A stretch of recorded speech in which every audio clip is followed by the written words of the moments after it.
Hey, welcome to the channel. A while back I did a video on how to hook and unhook this 3-point disc mower. And then just recently I did a video on the information about it, how to set it, how to adjust things properly, and how everything worked on it. Today I'm going to do a video on why I have a 3-point disc mower. A few years ago I actually had a 1411 New Holland disc bind, and I hated it. For what I do, I didn't like it. It was easy to hook up because it was just a trailer style disc bind, like hooking up anything else with a jack and all that. But with this quick hitch and a little practice, I've got hooking and unhooking this thing down pat, and I'll take a 3-point any day over that pull type disc bind. Let me tell you why. So one of the things about the pull type disc bind is that it tracked behind you.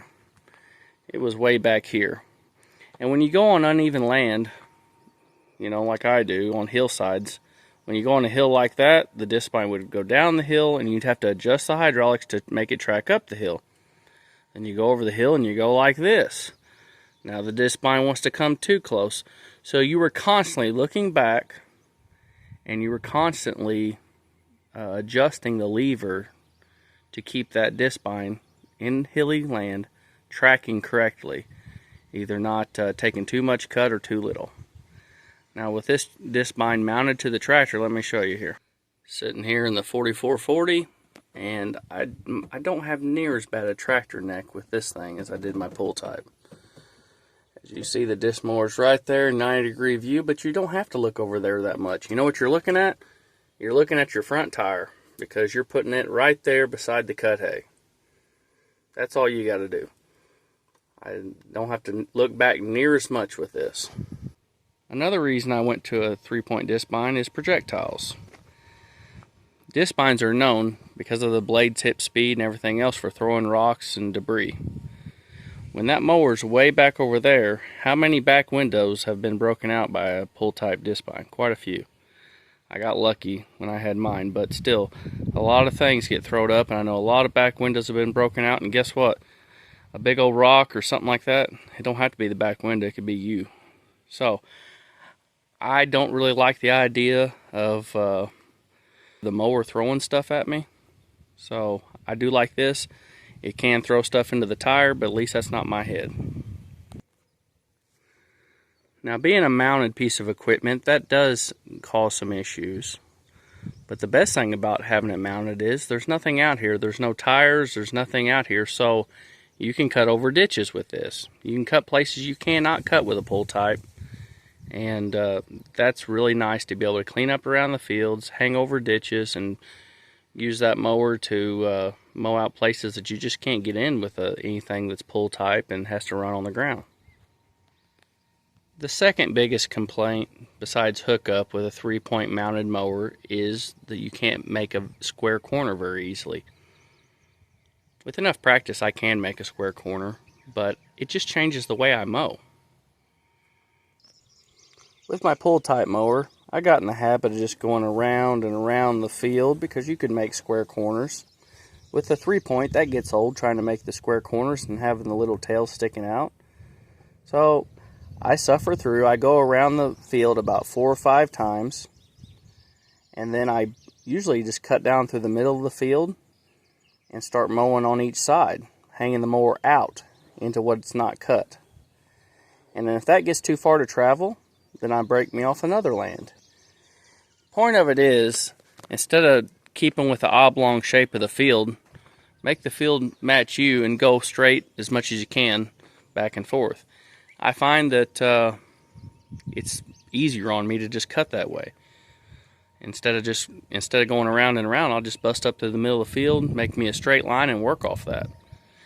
And not only is it easier on me, it's easier on the mower, the tractor, and everything else. But being that you do have this mounted mower, you can turn around so much easier. I mean, I can come out of some hay and go to turn around, especially if I'm turning right, hit that right brake a little bit, and I can be turned around, headed the other way just in a matter of seconds. Another thing I really like about the 3-point disc mower is it folds up. You've seen them, they fold vertically behind the tractor. And that means in transport mode, I'm no wider than the tractor. I've got some property I cut hay off of that's got a gate that's 10 foot wide, actually like 10 and a half. I can barely fit through it with my dual axle hubs. And if I still have my old 1411 disc bind, I couldn't mow that property, but with this I can. I also lost out on having the crimpers, you know, the rollers for drying out hay with getting rid of the disc bind.